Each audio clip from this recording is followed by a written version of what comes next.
Excellencies, dear colleagues, it's a great pleasure to welcome you all at this gathering of the Diplomatic Corps in New Delhi.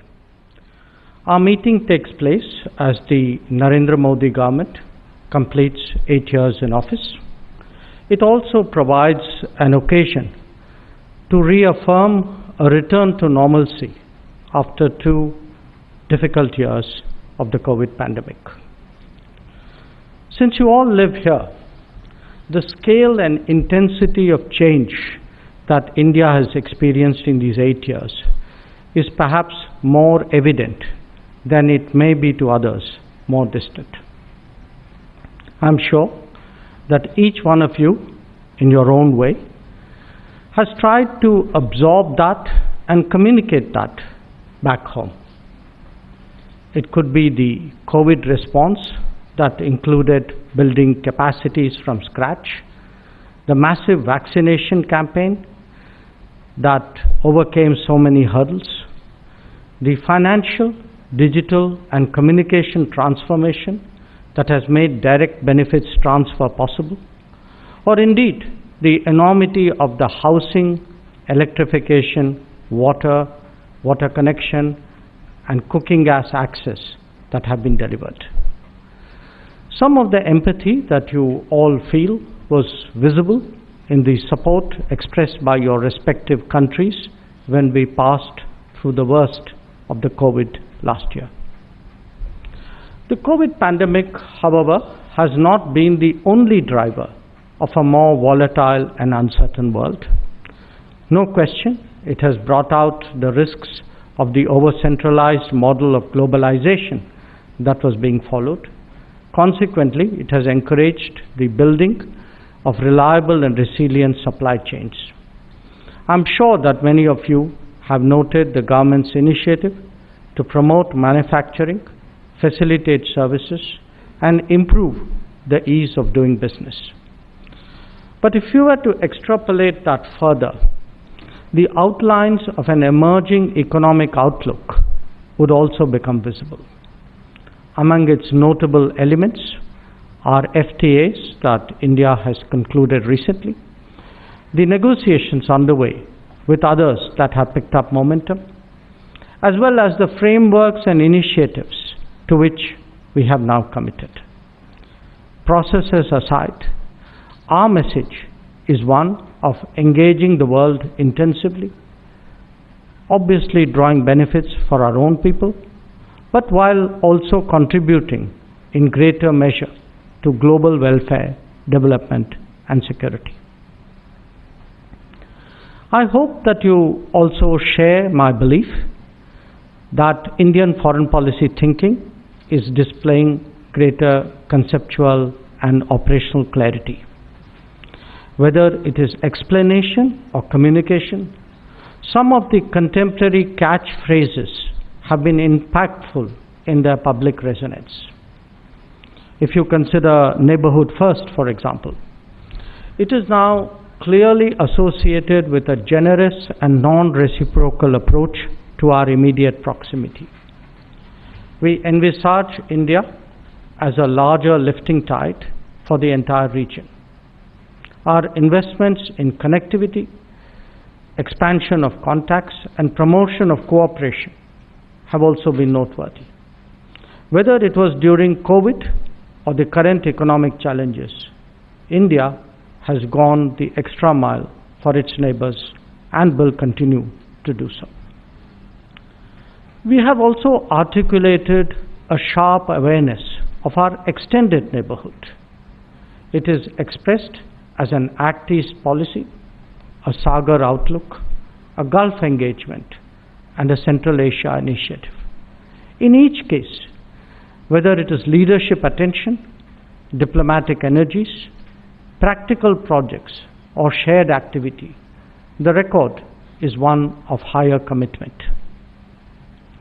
India's diplomacy has also naturally focused on major powers, on key economic hubs, on significant energy sources, and on influential regional players. We have conducted that with open-mindedness and objectivity, practicing in foreign policy our maxim of Sabka Saath, Sabka Vikas, Sabka Vishwas. In seeking solutions to larger complicated issues, we believe in Sabka Prayas as well. Many of our engagements also reflect the importance we give to diplomacy for development, where foreign technology, capital, best practices, and collaborations are directly applied to accelerate our national growth, including through our flagship programs and initiatives.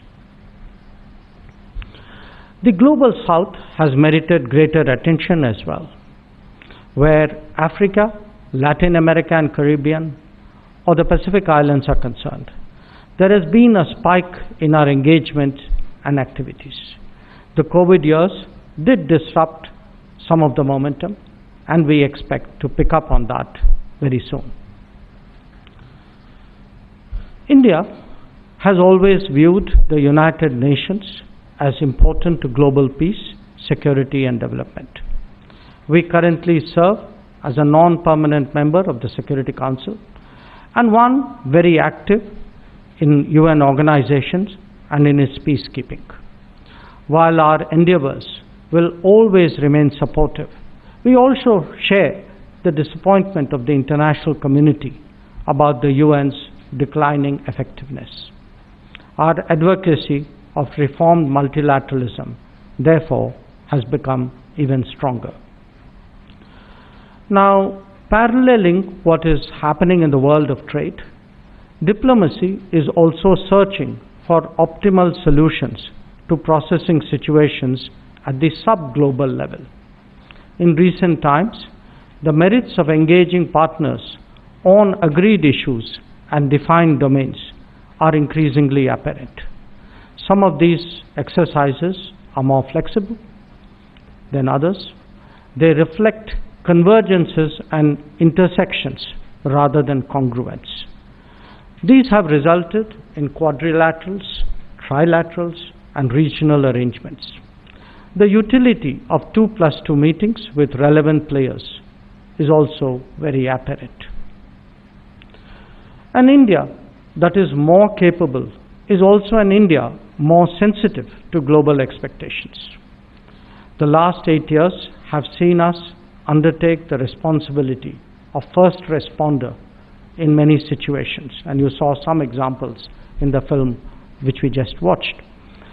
The earthquake in Nepal, the conflict in Yemen, the water crisis in the Maldives, mudslides in Sri Lanka, the typhoon in Myanmar, or the floods in Mozambique. All these are notable examples. But while doing so, we seek to strengthen the capacities of our partners as well. In that very spirit, we are responding to the food, health, and other requirements of the Afghan people now. Our historical ties warrant that we take the long view. Strengthening a rules-based order is a natural inclination of a polity like India. We value all opportunities to contribute to it. Our membership of the MTCR, Australia Group, and the Wassenaar arrangement are therefore significant. As a nation with a substantial nuclear industry, we also look forward to joining the Nuclear Suppliers Group, overcoming the political impediments that are against global interest. It is not, however, just contingencies and mechanisms that India can make a difference. We are taking initiatives on global concerns that are truly consequential. The International Solar Alliance that we have collated now has 106 members. Similarly, the Coalition for Disaster Resilient Infrastructure is making steady progress. Our decisions and intentions have had a major bearing on climate action and climate justice. We are active too in shaping the global discourse on many other issues.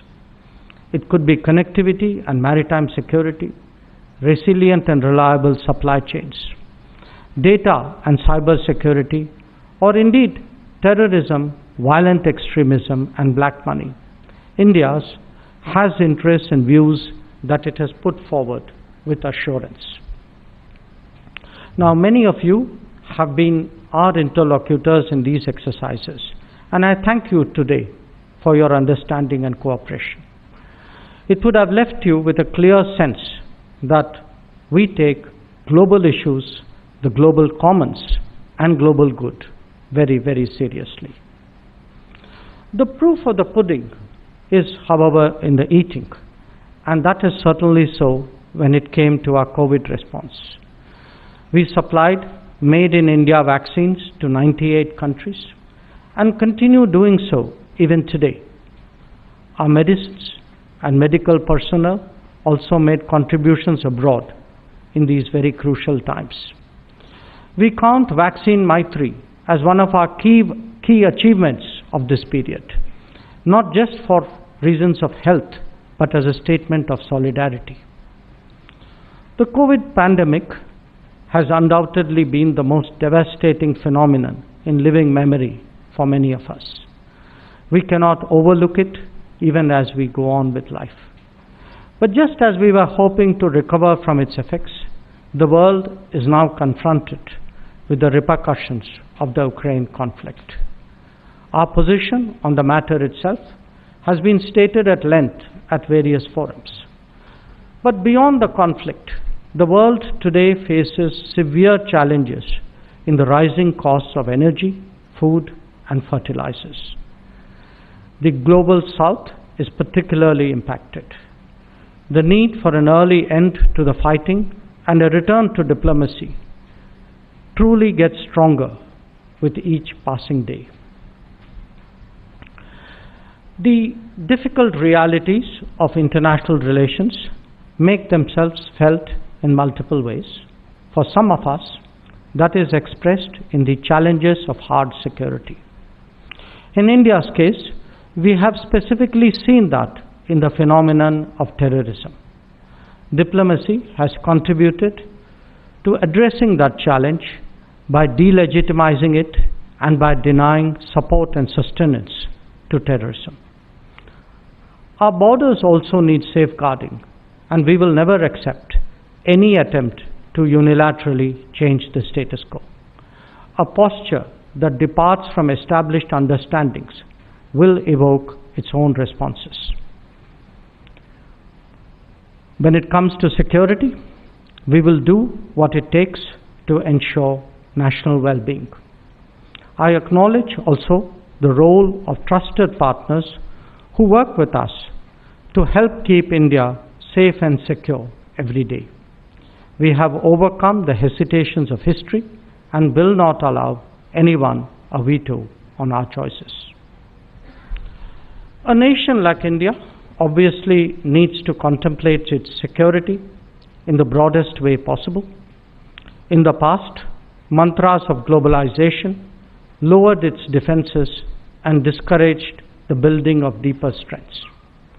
That realization is responsible for the commitment we now see to Atmanirbhar Bharat. We certainly want to make in India, but we want to make with the world, and we want to make for the world.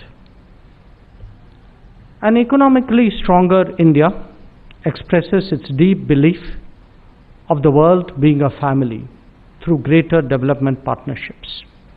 The last 8 years have witnessed a tripling of our lines of credit commitments over the previous 8-year period. The value of project completion also went up by 38%. Our neighborhood and our African partners were the main beneficiaries, even as we expanded projects into new areas. In the coming years, we intend to focus even more on green growth, on digital delivery, and on health capacities. An expanding engagement with the world encourages us to visualize it in an era of technology as a global workplace. Some of that comes in the form of development partnerships that I have spoken about, but we do perceive that a knowledge economy requires smooth flow of talent and skills. Accordingly, we have prioritized mobility and migration agreements that addresses the interests of all stakeholders. We note significant progress in that regard and would urge you all to appreciate the win-win outcomes that they generate. The million-plus Indian students studying abroad are also an important facet of India's external interaction. Responding effectively to their requirements is our shared responsibility. The new education policy now provides opportunities to address this domain more creatively and help us to welcome more foreign students into India. In a more globalized world, it is equally natural that a large number of Indian citizens and persons of Indian origin live in other countries. Some may be there more recently, temporarily, and professionally. Others could have settled down, in some cases, for multiple generations. But they are a unique living bridge between India and the world and should be valued accordingly. From time to time, their interests and well-being are a subject of our conversation. We particularly appreciate the support of many of your governments during the pandemic time in this context. If the Vande Bharat mission was so successful, some of the credit goes to all of you as well. Similarly, the support that we received from Ukraine's neighbors during Operation Ganga was also very valuable. On our part, it is by now established tradition that any rescue and relief effort also covers citizens of other countries. Excellencies, the changes that Indian diplomacy is undergoing is expressed in multiple ways. Some of that are in policies, in priorities, and in practices that I have outlined. But there are other steps that indicate new thinking and fresh approaches. The International Day of Yoga and the promotion of Ayurveda represent the projection of a confident culture. The establishment of a division dealing with states speaks of cooperative federalism. A technology division underlines the relevance of that domain. The opening of new embassies signifies our growing footprint abroad. Our engagements with think tanks and civil society has intensified, underlined by initiatives like the Raisina Dialogue. Indeed, our very way of assessing performance has changed, putting greater emphasis on trade, technology, and tourism. The India that you live in and report on is obviously different from the one before. It has development as its focal point, whether at home or in foreign policy. It is a daily proof that democracies can deliver. Its human development indices improve constantly, even as it rises to meet unprecedented challenges. This is a polity with an enhanced popular participation in its decision making and greater authenticity in its expressiveness. It is one that balances its national interests with its international obligations. Appropriately, as India celebrates 75 years of independence, it seeks to do so with the world. So today, I thank you all here for your presence, but through you, I also send a message to your governments from mine, how much we value our relationship and how committed we are to enhancing further our cooperation. Thank you for your attention. Thank you for your remarks, sir. May I kindly request you to remain on stage, sir, while I invite on the stage Minister of State for External Affairs, Dr. Rajkumar Ranjan Singh, Foreign Secretary, Shri Vinay Gavatra, Secretary East, Shri Saurabh Kumar, and Secretary Economic Relations, Shri Damu Ravi, to join EM for unveiling of the special coffee table book made for this occasion.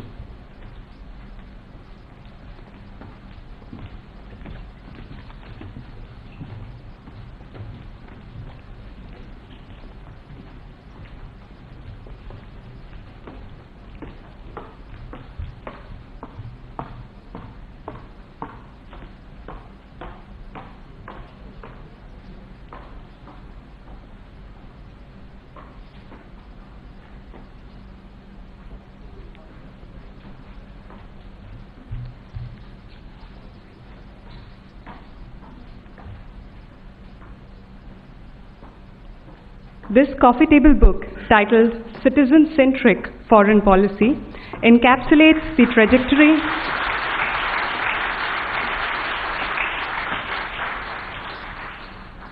This book encapsulates the trajectory of 8 years of Modi government and its expanding external engagements. Thank you, sirs.